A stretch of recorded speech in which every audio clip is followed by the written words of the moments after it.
Hello बच्चों, let's read this question. The question says, which of the following conditions is not associated with the occurrence of polyploidy? यहाँ question में बता रहे हैं कि ऐसे कौन से कंडीशंस है जो पॉलीप्लॉइडी को इनिशिएट नहीं कराता है.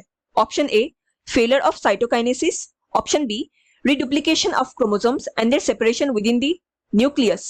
Option C, colchicine inhibits mitosis.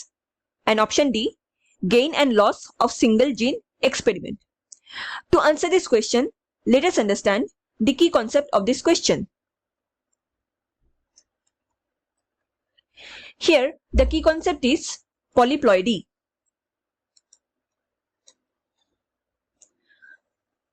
So polyploidy क्या होते हैं?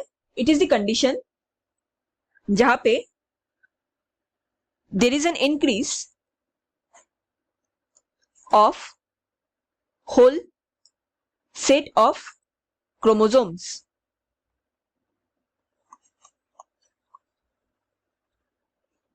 तो इससे क्या होता है, जो नॉर्मल डिप्लॉइडी लेवल होते हैं वो डेविएट हो जाते हैं एंड यहाँ पे पॉलीप्लॉइडी कंडीशन देखने को मिलता है.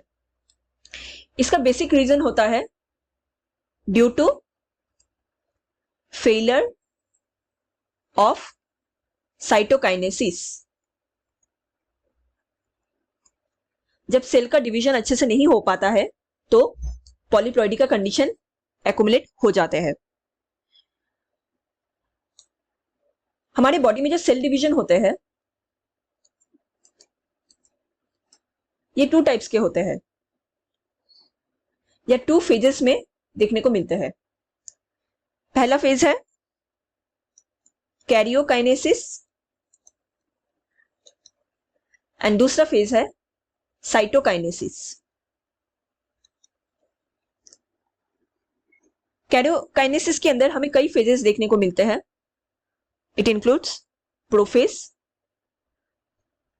Metaphase, anaphase and telophase.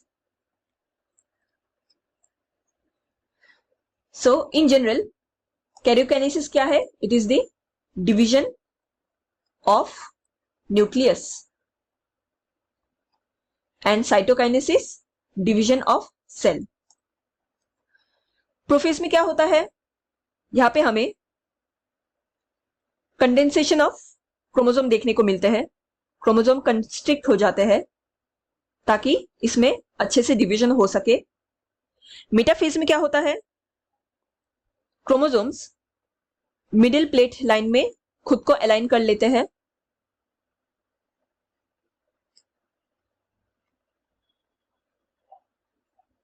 Through spindle fibre. यहां पे स्पिंडल फाइबर अटैचमेंट प्रेजेंट होते हैं दोनों साइड से एंड ये मिडिल प्लेट में खुद को अलाइन कर देते हैं. एनाफेज में जो क्रोमोसोम के सिस्टर क्रोमेटिड्स है वो सेपरेट आउट हो जाते हैं टू द ऑपोजिट पोल. ये स्पिंडल फाइबर इनको खींच के सेपरेट आउट कर देते हैं. एंड फाइनली टेलोफेज में वापस से डिकंडेंसेशन हो जाता है ऑफ द क्रोमोसोम एंड ये एक सेपरेट न्यूक्लियस फॉर्म कर लेते हैं. इसके बाद जाके हम साइटोकाइनेसिस होता है जिससे 2 डॉटर सेल्स फॉर्म होते हैं. Now if you check the options given here, option A failure of cytokinesis, ये वन ऑफ द रीजन है पॉलीप्लॉइडी के लिए.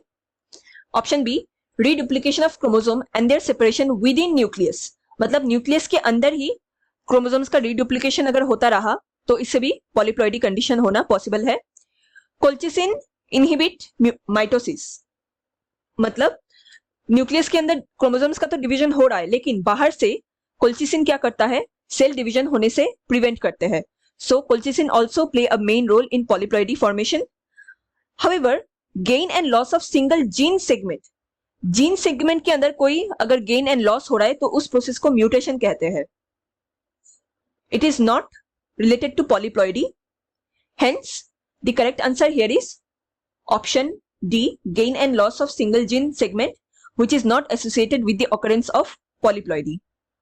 Hope you understood it well. Best of luck.